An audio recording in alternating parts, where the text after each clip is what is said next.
Nama lengkapnya adalah Jamaluddin Al-Afghani As-Sayyid Muhammad bin Safdar Al-Husain. Namun, ia lebih dikenal dengan Jamaluddin Al-Afghani. Ia merupakan seorang pemikir Islam, aktivis politik, dan jurnalis terkenal. Kebencian Al-Afghani terhadap kolonialisme menjadikannya perumus dan agitator paham serta gerakan nasionalisme dan pan-islamisme yang gigih, baik melalui pidatonya maupun tulisan-tulisannya.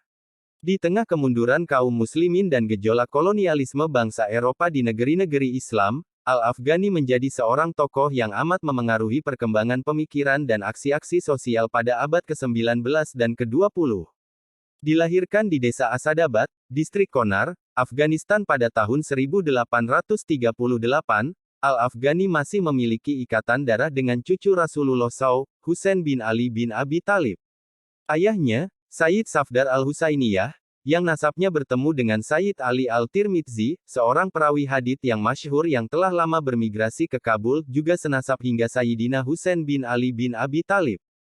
Keluarganya merupakan penganut mazhab Hanafi. Masa kecil dan remajanya, ia habiskan di Afghanistan. Namun ketika beranjak dewasa, ia berpindah dari satu negara ke negara lainnya, seperti India, Mesir, dan Prancis. Pendidikan dasar ia peroleh di tanah kelahirannya.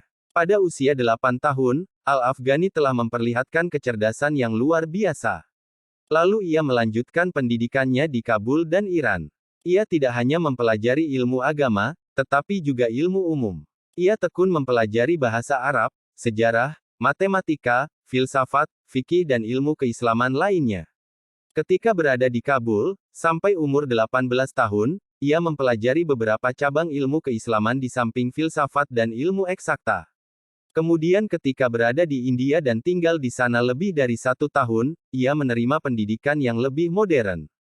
Di India, Al-Afghani memulai misinya membangkitkan Islam. Kala itu India berada di bawah kekuasaan penjajahan Inggris. Pada saat perlawanan terjadi di seluruh India, Al-Afghani turut ambil bagian dengan bergabung dalam Perang Kemerdekaan India di tahun 1857. Meski demikian, ia masih sempat pergi ke Makkah untuk menunaikan ibadah haji. Sepulang dari haji, Al-Afghani memutuskan untuk pergi ke Kabul. Di kota ini ia disambut oleh penguasa Afghanistan, Dost Muhammad Khan, yang kemudian menganugerahinya posisi penting dalam pemerintahannya. Ketika Sher Ali Khan menggantikan Dost Muhammad Khan pada 1864, Al-Afghani diangkat menjadi penasihatnya.